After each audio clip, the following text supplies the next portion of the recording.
Alexander Hamilton is deservedly renowned for his outstanding writings on government, finance, and political philosophy. However, some of his most beautiful and engaging letters relate to affairs of the heart. Today's program features select letters from Hamilton on the topic of love. The letters reveal the romantic world of Alexander Hamilton as a young Revolutionary War officer in search of lasting love and family happiness, which he ultimately finds with Eliza Schuyler. So, without further ado, it is my pleasure to introduce Mariana Oller, Chair of the AHA Society and Associate Curator of Special Collections at Wellesley College, together with Dr. Thomas Oller, the Vice Chair of the AHA Society and a Master Lecturer in Writing at Boston University, to present today's presentation. Welcome and thank you, Mariana and Tom. Thank you very much, Nicole, for that introduction, and welcome everybody. It's really good to see you on this December afternoon. So in Massachusetts, it's freezing cold outside, and I checked in Albany, New York, where Eliza is from. It's also freezing cold there, but it should be nice and warm in the parlor where Eliza and Alexander got married. So there's an image of that. So if any of you ever been to the Schuyler Mansion in New York, you'll know that site. So it is indeed the 244th wedding anniversary of Alexander and Eliza Hamilton. So I'm not quite sure what kind of gift you get on that anniversary, but we can celebrate anyway by joining together and taking a look at some of the courtship correspondence. And you know that the correspondence that we have available to us is only one side of the story. So unfortunately, as you know, we're told Eliza destroyed her own correspondence after Hamilton's death, and she kept very diligently everything that she could find of his correspondence. So we'll take a look starting in Morristown, New Jersey.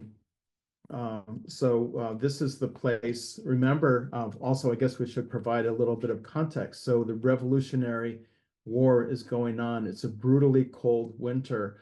General Washington and his army are encamped in Morristown, New Jersey. So Washington's headquarters is here at the Ford Mansion, and a lot of the men are in log cabins and tents in Jockey Hollow and other places nearby. So Alexander Hamilton himself being part of the Washington's family, meaning all the staff that worked with George Washington, he was housed in the Ford Mansion as well.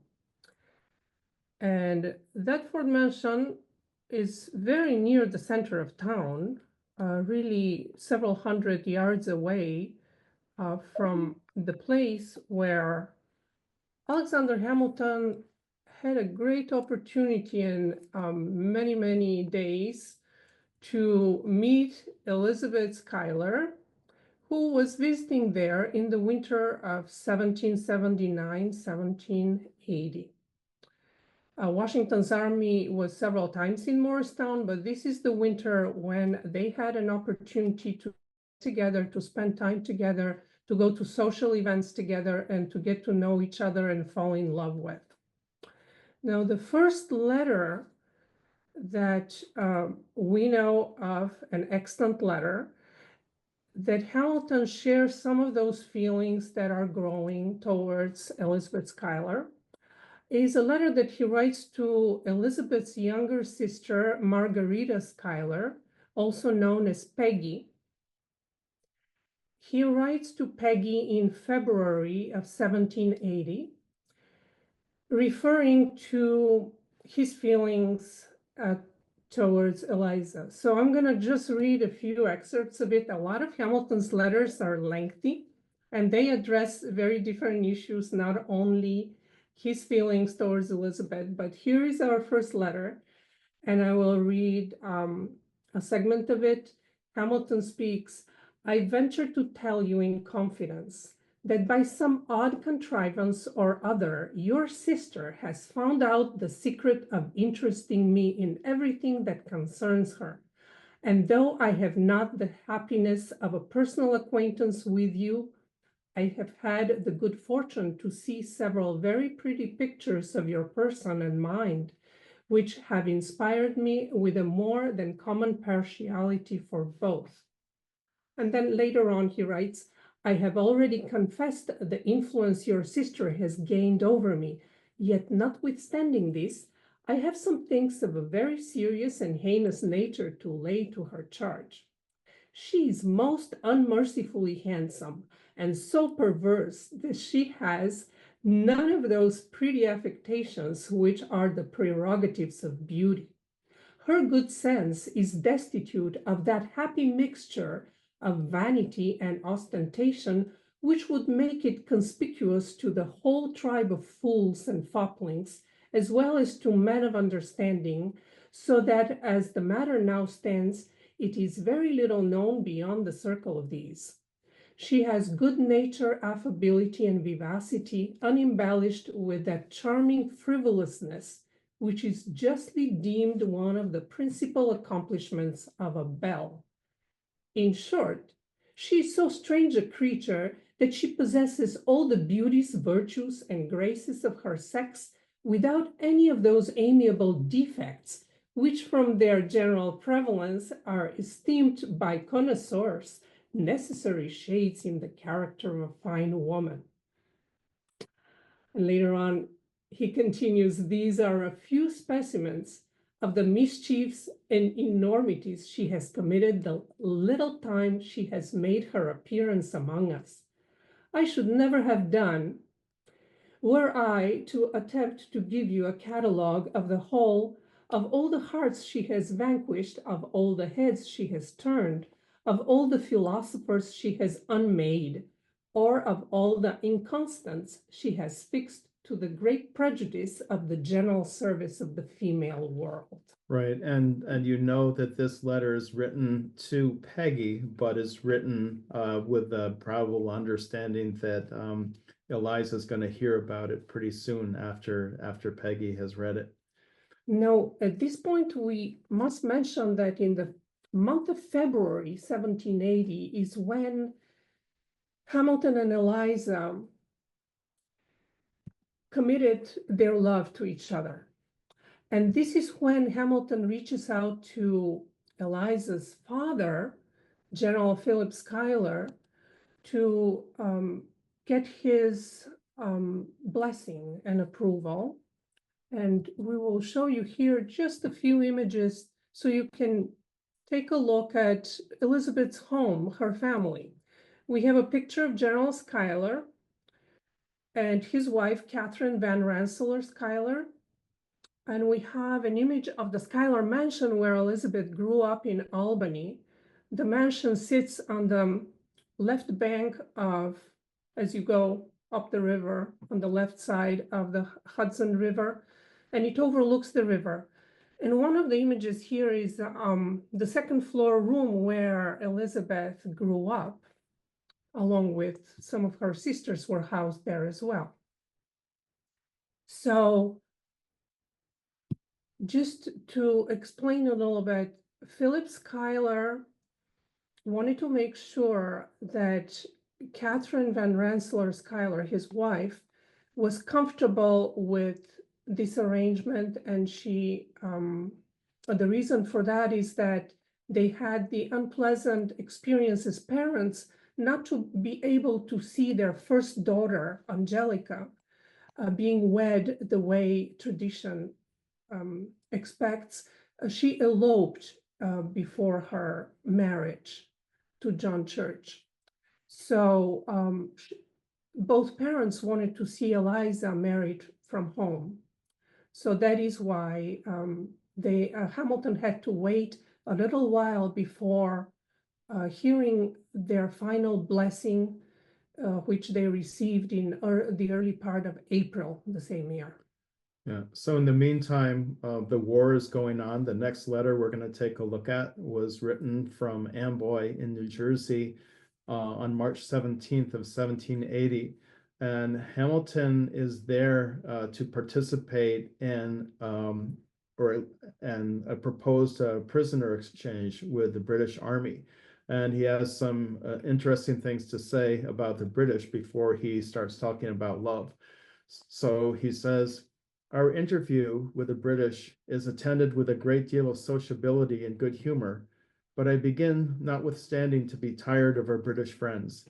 They do their best to be agreeable and are particularly civil to me, but after all, they are a compound of grimace and jargon, and out of a certain fashionable routine are as dull and empty as any gentleman need to be.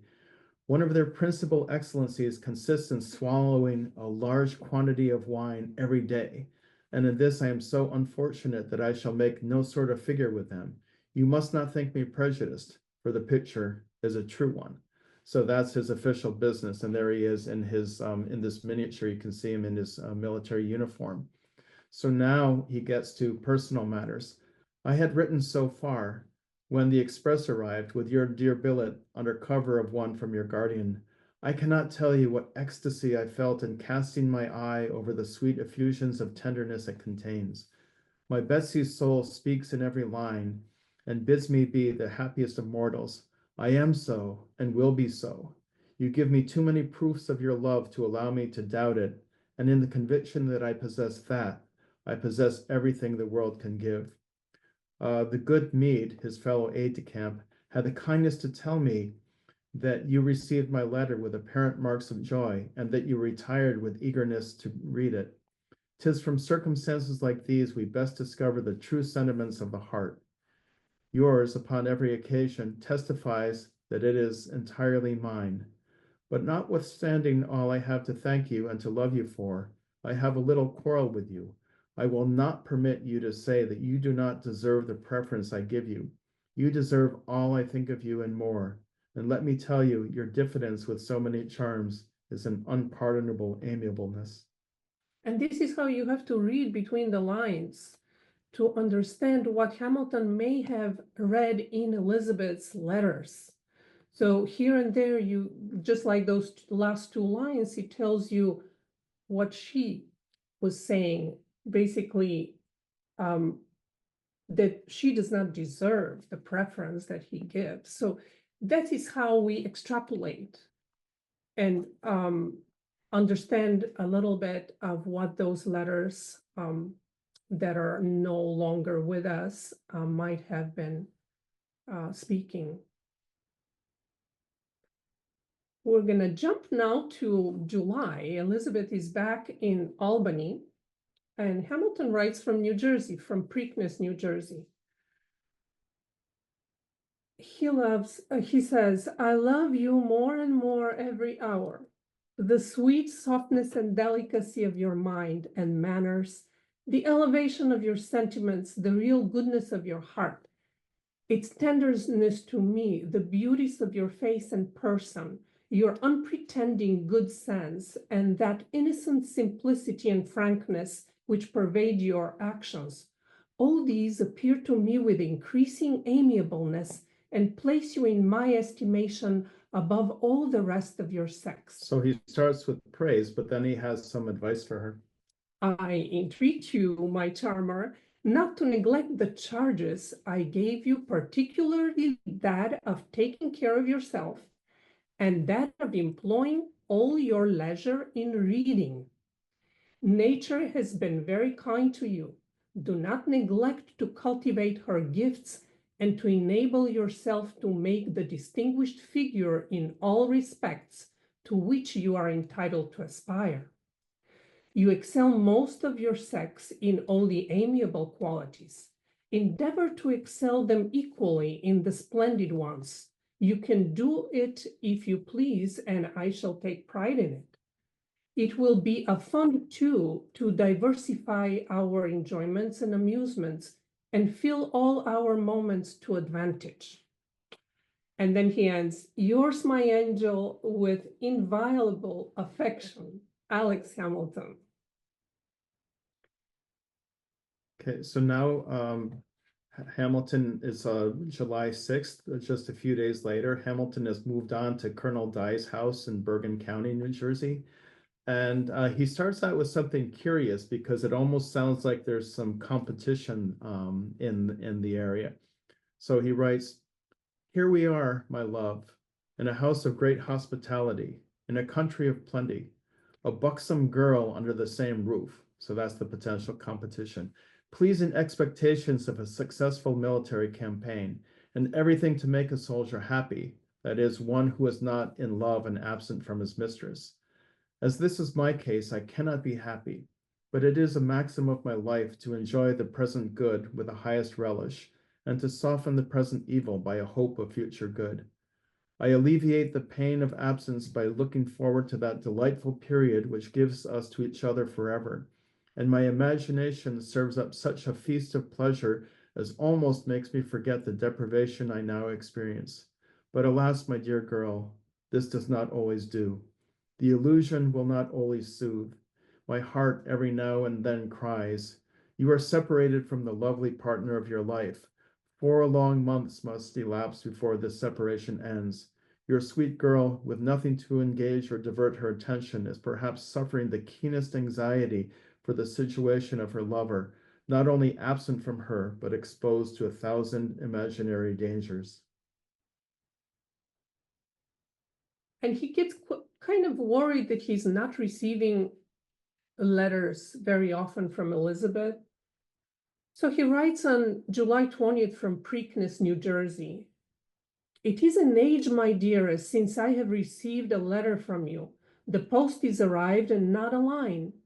I know not to what to impute your silence, so it is I am alarmed with an apprehension of your being ill. Sometimes I suspect a loss of your letters. Sometimes my anxiety accuses you of negligence, but I chide myself whenever it does. You know very well how precious your letters are to me, and you know the tender, apprehensive, amiable nature of my love.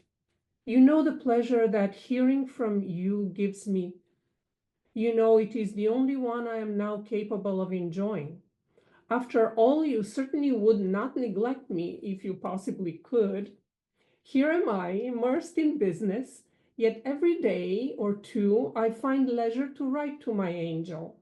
The reason is you are never out of my thoughts, and if I had but 1 hour in the 24 to rest, all of it would be devoted to you.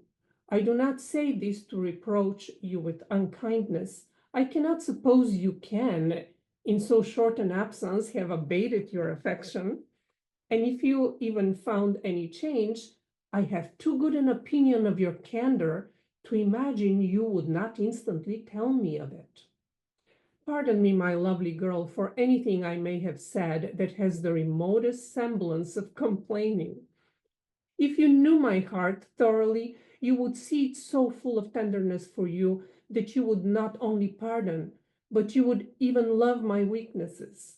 For God's sake, my dear Betsy, try to write me oftener and give me the picture of your heart in all its varieties of light and shade. Tell me whether it feels the same for me, or did when we were together, or whether what seemed to be love was nothing more than a generous sympathy.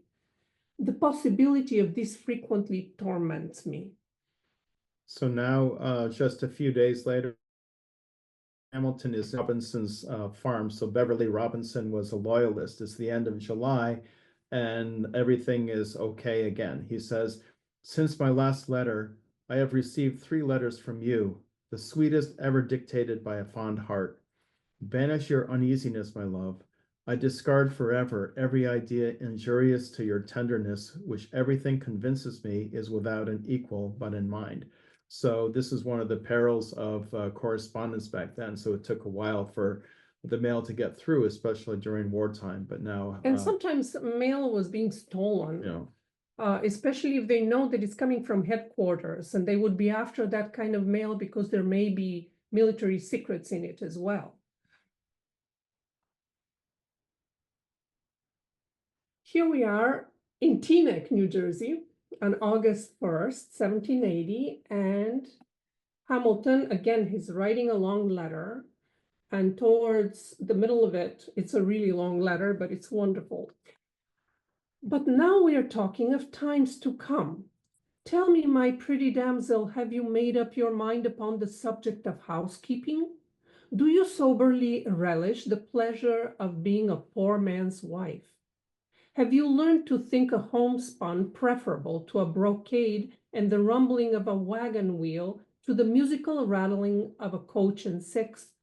Will you be able to see with perfect composure your old acquaintances flaunting it in gay life, tripping it along in elegance and splendor, while you hold an humble station and have no other enjoyments than the sober comforts of a good wife? Can you in short be an Aquileia and cheerfully plant turnips with me, if fortune should so order it? If you cannot, my dear, we are playing a comedy of all in the wrong, and you should correct that mistake before we begin to act the tragedy of the unhappy couple. I propose you a set of new questions, my lovely girl, but though they are asked with an air of levity, they merit a very serious consideration, for on their being resolved in the affirmative, stripped of all the colorings of a fond imagination, our happiness may absolutely depend. I have not concealed my circumstances from my Betsy. They are far from splendid. They may possibly even be worse than I expect, for every day brings me fresh proof of the knavery of those to whom my little affairs are entrusted. And he goes on later, an indifference to property enters into my character too much. And what affects me now, as my Betsy is concerned in it, I should have laughed at or not thought of at all a year ago. But I have thoroughly examined my own heart. Beloved by you, I can be happy in any situation, and can struggle with every embarrassment of fortune with patience and firmness. I cannot, however, forbear entreating you to realize our union on the dark side, and satisfy without deceiving yourself how far your affection for me can make you happy in a privation of those elegancies to which you have been accustomed. If fortune should smile upon us, it will do us no harm to have been prepared for adversity. If she frowns upon us, by being prepared, we shall encounter it without the chagrin of disappointment. Examine well your heart, and in doing it, don't figure to yourself a cottage in romance, with the spontaneous bounties of nature courting you to enjoyment.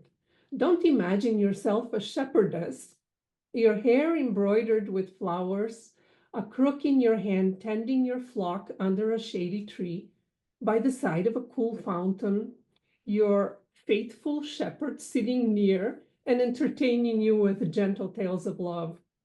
These are pretty dreams and very apt to enter into the heads of lovers when they think of a connection without the advantages of fortune. But they must not be indulged. You must apply your situation to real life and think how you should feel in scenes of which you may find examples every day. Yeah, so that image of the shepherd and the shepherdess sort of reminds you of that early poem that Hamilton wrote on St. Croix. My heart overflows with everything for you that admiration, esteem, and love can inspire. I would this moment give the world to be near you, only to kiss your sweet hand. Believe what I say to be truth, and imagine what are my feelings when I say it. Let it awake your sympathy, and let our hearts melt in a prayer to be soon united, never more to be separated. Adieu, loveliest of your sex. A.H. Okay. So now we're in Dobbs Ferry. Hamilton has crossed the river again. It's August 8th, 1780. So he writes, immediately after dinner, I stole from a crowd of company to a solitary walk to be at leisure to think of you. And I have just returned to tell you by an express this moment going off that I have been doing so. You are certainly a little sorceress and have bewitched me, for you have made me disrelish everything that used to please me, and have rendered me as restless and unsatisfied with all about me as if I was the inhabitant of another world and had nothing in common with this. I must, in spite of myself, become an inconstant to detach myself from you, for as it now stands, I love you more than I ought, more than is consistent with my peace. So almost the end of the summer, we're coming to August 31st. He's in Teaneck writing again, and he refers to something that Elizabeth had requested. He says, in yours by your papa, you say you will expect a visit from me before the close of the campaign, and that you will think me unkind if I do not come. So here is what we are understanding again, what Elizabeth has written in her letter. And Hamilton discusses here a little bit more at length that situation. He says, but now, my love, to speak of the practicability of complying with both our wishes in this article, there is none. I am obliged to sacrifice my inclination to my public character. Even though my presence should not be essential here, yet, my love, I could not with decency of honor leave the army during the campaign. This is a military prejudice which, while I am in a military station, I must comply with. No person has been more severe than I have been in condemning other officers for deviating from it. I have admitted no excuse as sufficient, and I must not now evince to the army that the moment my circumstances have changed, my maxims have changed too, have changed also. This would be an inconsistency, and my Betsy would not have me guilty of an inconsistency. Besides this, my Betsy, the general is peculiarly averse to the practice in question. If this campaign is to end my military services, it's an additional reason for a constant and punctual attendance. So Hamilton was very strict with other officers that wanted a leave to travel away from the army. So you see how strict he is with himself as well. mhm. So now it's September 3rd, 1780, and Hamilton is writing to Eliza from Liberty Pole, New Jersey. And remember, he had sent a list of questions to her asking if she's ready to become the wife of a poor man. And in the meantime, she's written back to him, and she writes in the form of a song. And she puts all of his fears to rest. So he writes, the little song you sent me, I have read over and over. It is very pretty and contains precisely those sentiments I would wish my Betsy to feel, and she tells me it is an exact copy of her heart. You seem by sympathy to have anticipated the inquiries I made in one of mine lately, and to have answered them all by this little song. A pretty method indeed when I am asking a set of sober questions of the greatest importance to answer me with a song. But you know he's pretty happy about it anyway. I don't know what the song was, Yeah. but somewhere in that letter he refers to verses from Alexander Pope. Yeah. So now there's something different. So this is just a few days later. Hamilton is writing from Bergen County in New Jersey, and one sentence explains what the problem is. Most people here are groaning under a very disagreeable piece of intelligence just come from the southward, that Gates has had a total defeat near Camden in South Carolina. So this is very terrible news. And again, Hamilton is sharing what he knows of what's going on with the war. And he's worried. There's some around him that are afraid that the revolution is going to fail.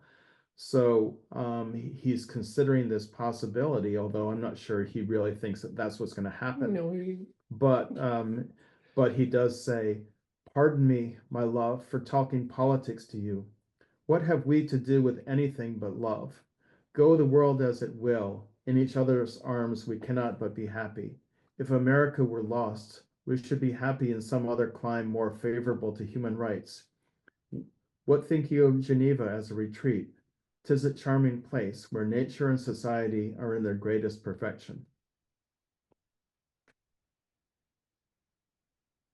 Oh, so the next letter that we're going to take a look at, it was written on September 25, and something very important is happening at Robinson's house. Again, they're back in Robinson's house, and he writes in New York, just on the east side of the river, just south of Beacon. In the midst of my letter, I was interrupted by a scene that shocked me more than anything I have met with. The discovery of a treason of the deepest dye. The object was to sacrifice West Point. General Arnold has sold himself to Andre for this purpose. The latter came but in disguise, and in returning to New York was detected. Arnold, hearing of it, immediately fled to the enemy.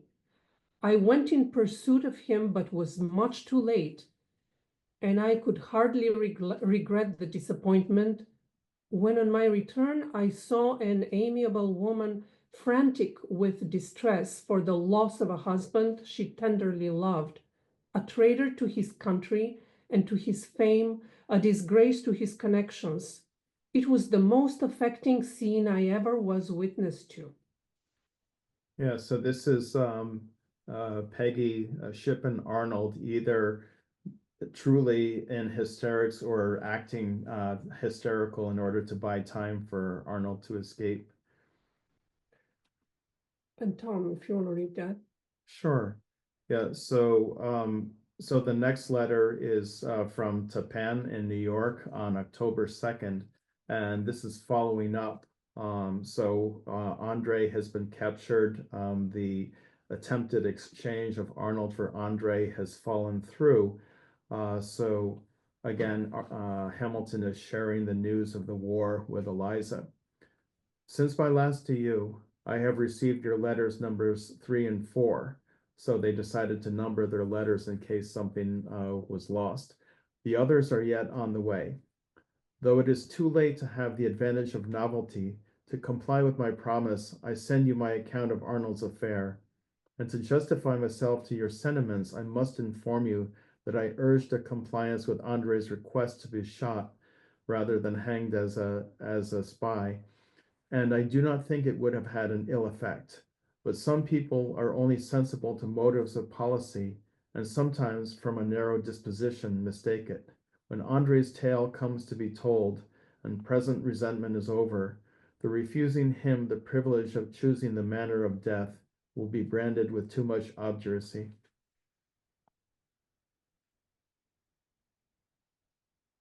Here we are now in Tapan again, three days later, October 5. He writes to Elizabeth, I have told you and told you truly that I love you too much. You engross my thoughts too entirely to allow me to think anything else. You not only employ my mind all day, but you intrude on my sleep. I meet you in every dream, and when I wake, I cannot close my eyes again for ruminating on your sweetness. It is a pretty story indeed that I am to be thus monopolized by a little nut-brown maid like you, and from a soldier metamorphosed into a puny lover. I believe in my soul you are an enchantress, but I have tried in vain, if not to break, at least to weaken the charm, and you maintain your empire in spite of all my efforts, and after every new one I make to draw myself from my allegiance, my partial heart still returns and clings to you with increased attachment.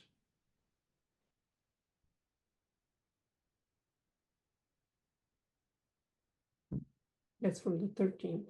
Right. So now we have, I think this is the last letter before the wedding, right? No, there's a little bit more. Okay.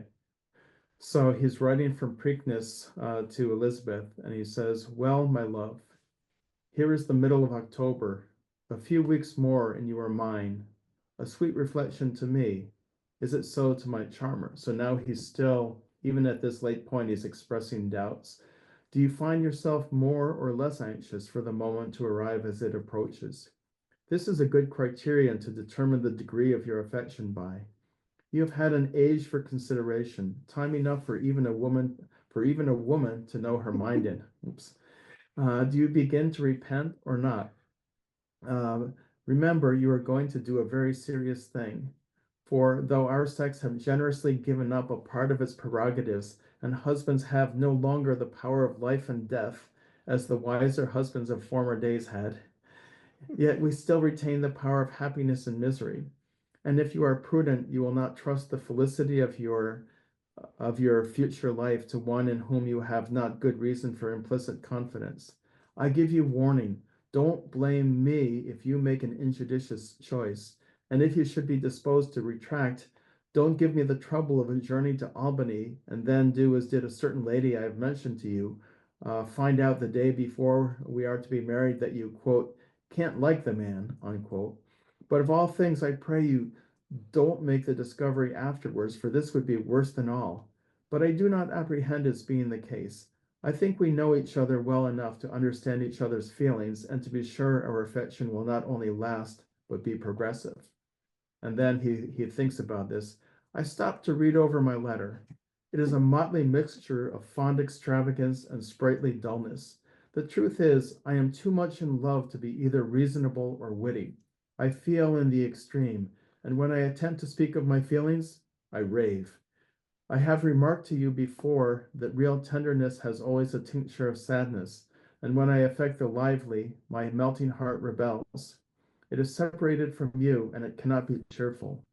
Love is a sort of insanity, and everything I write savors strongly of it. That you return it is the best proof of your madness also. So he writes one more letter here on October 27, again from New Jersey.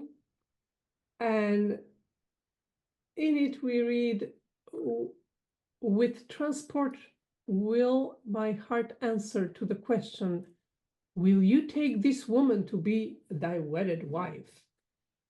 Perhaps my charming bride to crown your lover with everything that is tender, kind, passionate, and endearing in your sex. He will bring you a heart fraught with all a fond woman can wish. Of course, in all these letters, you will hear a lot of news. When Hamilton writes to Eliza in Albany, sometimes, not always, General Schuyler may be there. Hamilton may want to convey all these news from headquarters to him as well. So the letters are often a mix of his feelings towards Eliza, but also conveying news from the war. Yeah. So just a few more images again. So here's the parlor at the Schuyler Mansion where they got married on this very day in 1780. And here is Eliza's wedding ring with her name engraved in it on the left, and Hamilton's is Alexander is on the other kind of. Yeah, you can't see it. The right band. And here's some wedding handkerchiefs, and this is from, these are kept at Columbia University libraries. And here in the middle of the page, you can see the recording of their marriage. So Colonel Alexander Hamilton and Elizabeth Schuyler, that's at the First Church in Albany. And then the last thing is, we also have a portrait miniature. So can you explain about that? Oh yeah, I mean, this portrait was done by Charles Wilson Peale in 1780. And in some of the love letters, earlier letters, Hamilton refers to it. It seems like Elizabeth wanted an image from him. And he was promising that if he has a chance to go to Philadelphia, he will order one. And this specific one has ended up in Elizabeth's hands, and it is assumed that the border around this image was actually embroidered by her. Whether right at the time of the wedding or simply at the end of the 18th century, early 19th, it is in her hand, that embroidery. And it is now kept at Columbia University Art Collections. And then the last image, this is Philip's birth entry. So in the middle of the page, under number 11, it looks like we have Alexander Hamilton and Elizabeth Schuyler, their son Philip, and the grandparents Philip and Catherine Schuyler. And there's a mistake here. They said 22nd of December, but it should be January.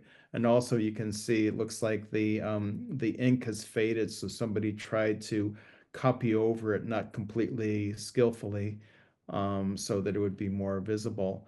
But we have one more excerpt, and this is from after young Philip is born. So Hamilton Their is first son, Hamilton is writing to his dear friend and fellow Richard Kittermead. fellow former aide-de-camp. So I'll read a little section of this letter. You reproach me with not having said enough about our little stranger. When I wrote last, I was not sufficiently acquainted with him to give you his character. I may now assure you that your daughter, when she sees him, will not consult you about the choice, or will only do it in respect to the rules of decorum. He is truly a very fine young gentleman, the most agreeable in his conversation and manners of any I ever knew, nor less remarkable for his intelligence and sweetness of temper. You are not to imagine by my beginning with his mental qualifications that he is defective in personal.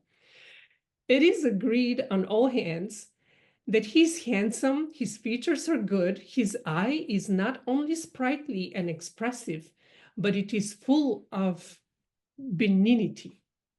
His attitude in sitting is by connoisseurs esteemed graceful, and he has a method of waving his hand that announces the future orator. He stands, however, rather awkwardly on his legs. I have not all the delicate slimness of his father's. He is feared he may never excel as much in dancing, which is probably the only accomplishment in which he will not be a model. If he has any fault in manners, he laughs too much. He has now passed his 7th month. So this letter is adorable. He's so excited about his son.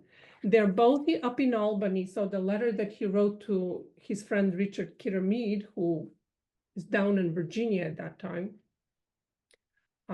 was written from Albany. Yeah, and just one more point before we go to the questions. So of course, all of this correspondence is available on Founders Online. So you can go there and read the entire text of all the letters, which is beautiful. And again, the only sad part is that we don't have Eliza's letters to go along with that. But there are Eliza's, of course, other Eliza's letters are extant, and they are located in various libraries and universities and collections of different sorts. And there are several in New York that you could find at the New York Historical Society. So there are ways of learning about her style, of writing, just about a letter writing by Eliza, but sadly, none of the courtship correspondence remains. And I would make a note that is not unusual for the time. People question, why would Eliza have destroyed her letters? Well, that is not unusual at all for that time period. We see many women that have done that. And specifically her, I can understand that she simply did not want to be at the forefront, to be stepping in front and be present for posterity. She wanted to be, to remain silent on that subject. All the focus on Hamilton. All the focus had, in her eyes and in her heart, wanted to remain on Hamilton and his writings and his achievements. So we know other correspondence, such as, for example, Jane Austen never left anything. Was it Martha Washington did not either. So it is not unusual. Yeah, thank you. Thank you. Thank you, Tom and Mariana. An amazing presentation as always. And just, I think we all, having studied Alexander Hamilton so many years, we know a bit of his personality through his letters, but it's always wonderful to give more people a look at his wit, his sarcastic, writings, and just get a little bit sense of how he interacted with a lot of those that he was close to. So I personally always love these kinds of presentations where we get a little bit more personal and in depth with who Hamilton was and those in his life. So if anyone has yeah, sorry to interrupt. Yeah, I was gonna say, we've given this talk before years ago, and when I read the letters back then, I kind of took everything more seriously. But the more I read them, the more I see the humor that's going on and the teasing. And there are some things that if he said them today, he would probably get himself in trouble. But and maybe he That's got a in great. trouble back then. Yeah. I Are love there hearing love that you. letters after they're married? Are there a lot of love letters after they're married? No. No. Actually, after their marriage, they're already together and they do travel together, unless Eliza is gonna be with a child, and when she would tend to go back to Albany to be with her family and to have someone close by. They are pretty much together, and whenever Hamilton is traveling on business, he would write back to her, but we would not categorize those letters as I mean, there's some courtship letters. no, but there's some nice sentiments, and there's always marks of affection in his letters. Definitely through the end of their lives, there are marks of affection in their letters. Through the hardship of the mid 1790s, you would always see their love coming out in every letter that Hamilton writes. So knowing that Eliza stood by his writings and wanted to make sure that they're published for the rest of her life, this struggle lasted decades. You could see her love in what she accomplished after his death. So even if we don't always have all her letters in front of us, her deeds spoke for her love.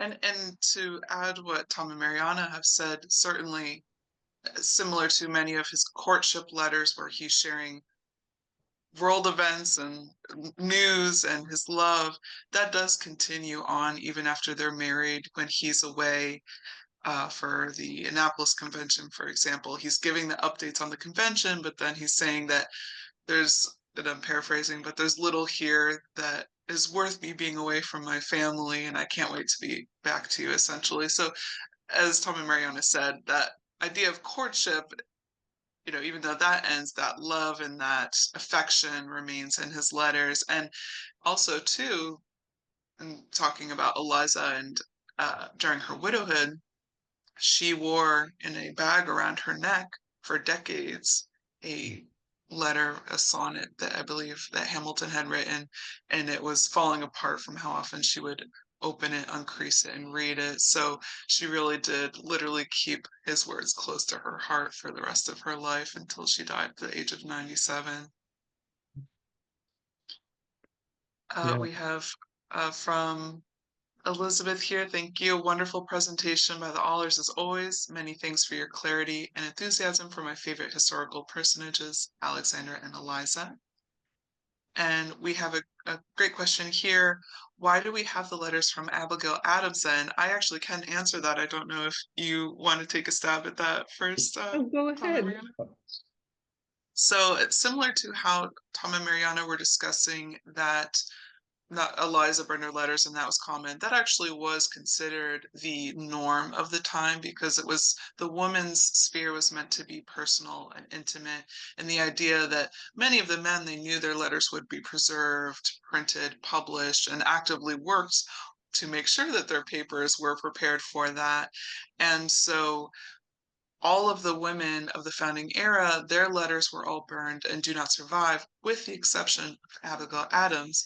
And that is because she is one of the few that did not outlive her husband. She passed away before John. And in fact, she said, make sure to burn my letters. And John went against her wishes and kept it. And so, thankfully, we know so much about their relationship. We know so much about Abigail Adams' personality and her own inner thoughts and communication because John did keep them, but that would have never happened had he preceded her in death. So I think that really does highlight that what Eliza did in burning her letters was very de rigueur of the day. Mhm. Wonderful. Are there any other questions? We'd be happy to answer them and could be beyond the topic. We have some amazing experts here that can always chime in on I have a anything regarding question. Hamilton and Eliza. Yes. When Elizabeth Schuyler was living with her aunt and uncle in Morristown, and Alexander was living near Ford Mansion or in Ford Mansion, In he Ford would Mansion. just walk down the street to court her. Mhm. Yeah.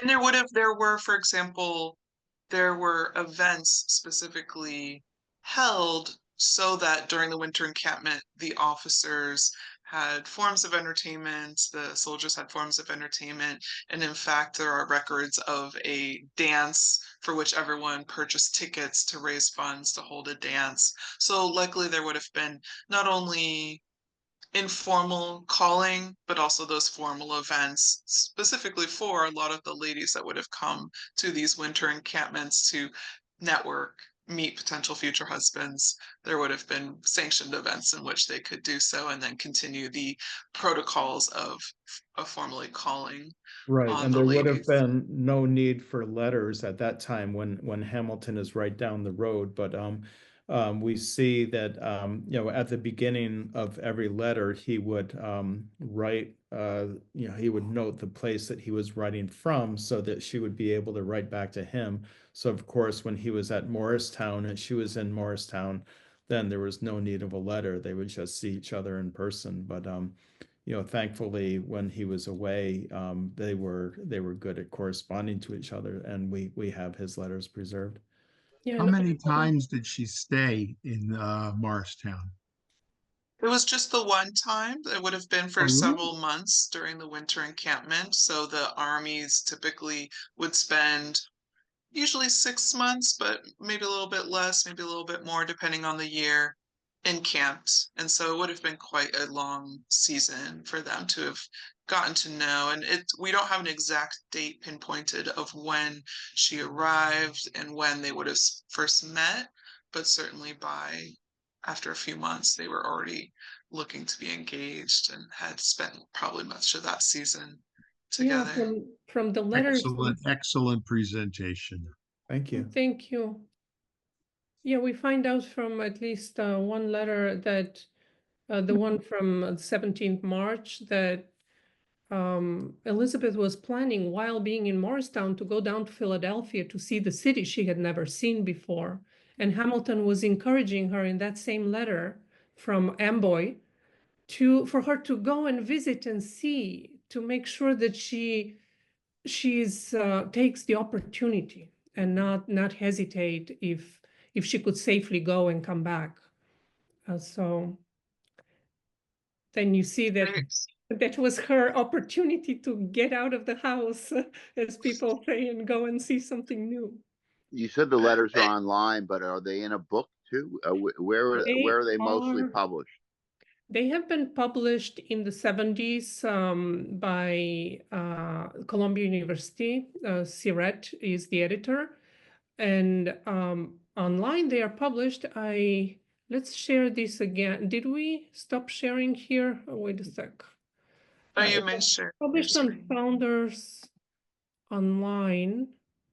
Let me see. Yeah, that one. This slide will tell you where to find them. Mm. It's called Founders Online. If you just say so, one of the sites that will pop up will be the Archives, National Archives site, and you will be able to search by author, and you would ask for Alexander Hamilton, for example, and then recipient. Recipient, I Oh, this one's need tricky. to advise you that you have to be careful putting in, for example, to find courtship correspondence, you need to search for Schuyler. If you put down the name Schuyler, then Elizabeth will pop up. However, for letters written from Hamilton after their marriage, she's already named Elizabeth Hamilton. So at that time, you would search for Hamilton Elizabeth as a recipient. It's a little awkward. It was created years ago now, maybe almost 10 years ago is when this site came live. But it has been enriched by manuscripts by several major founding fathers and many other kind of correspondence to those people are now in it. So it is a great resource where you could, even if you know a small segment of a letter, maybe a few words, some keywords, if you put them in, you will see all the letters right away that are using that term, for example, and you will quickly find your way through them. Yeah. Wonderful. We have a fun question here. Do you have any favorite terms of endearment that Hamilton uses for Eliza? For example, my charmer, my angel. Well, I was thinking more that people sometimes ask, well, how did Hamilton call her? Is it Betsy?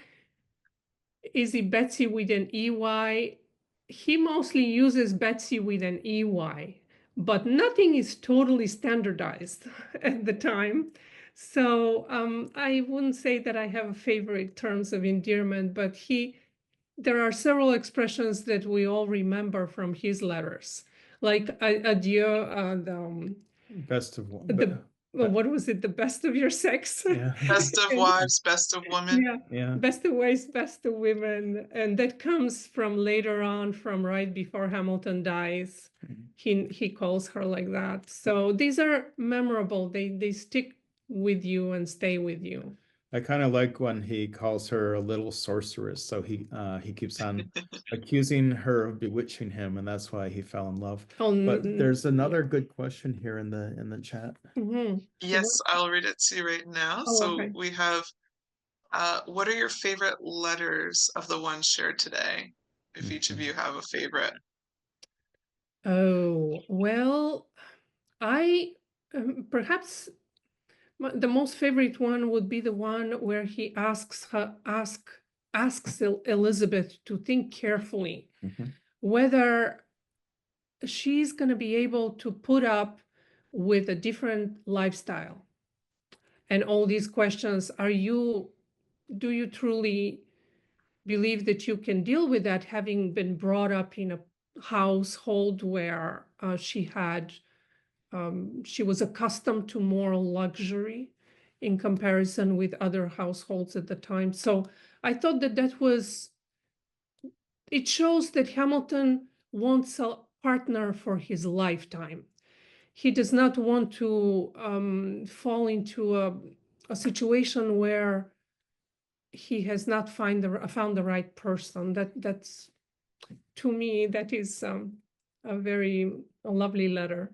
Yeah, and I don't know if I have a particular letter, but I really appreciate the fact that he, similar to what John Adams is doing with Abigail, they have this, close correspondence and they treat each other as equals. So in some places he is teasing her and using, taking advantage of his prerogative of the time as a man, but he's also keeping her up to date about all the military news and everything that's happening.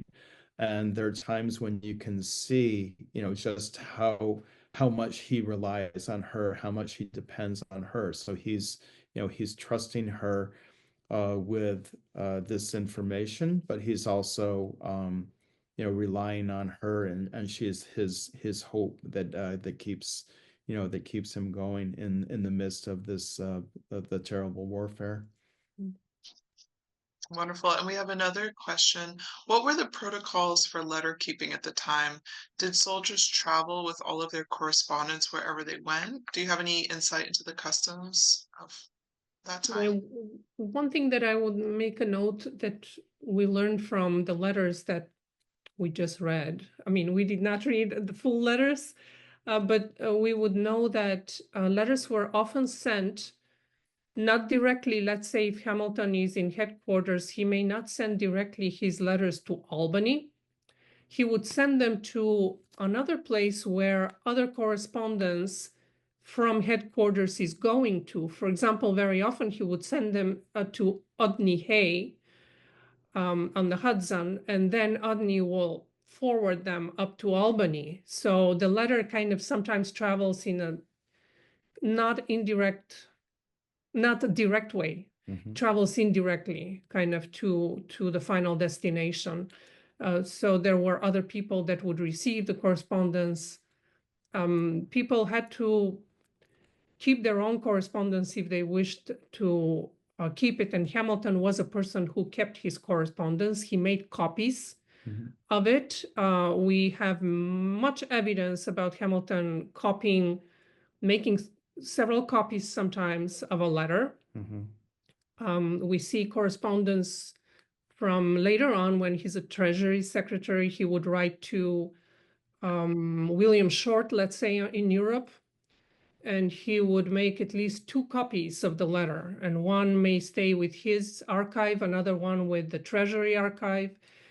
So, but he was also sending multiple copies because there was no guarantee that the first copy would get through. So if let's say a ship is crossing the ocean to bring a letter to William Short in Europe, and it gets intercepted, then hopefully another letter sent by another courier would get through. So there was a lot that was very much kind of improvised and touch and go. You would send a letter by somebody who you hoped would be trustworthy and would get through, but there was no guarantee, and that was some of the cause of the anxiety that Hamilton felt when he wasn't getting letters as soon as he would have liked from Eliza.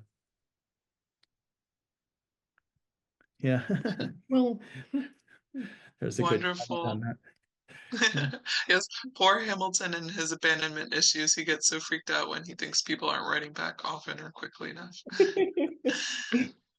Good. Well, thank you again, everyone, so much. And another round of applause for Tom and Mariana's presentation today and bringing all of this wonderful information to us. As I said, I hope you join us back again on January 11th. If you're not on our contact list, do make sure to sign up through the website. We'd love to have you as a member and a supporter of the AHA Society. And we hope to see you again soon at our next event. And stay well, everyone. Thank you so much. Okay, thank you. Thank you.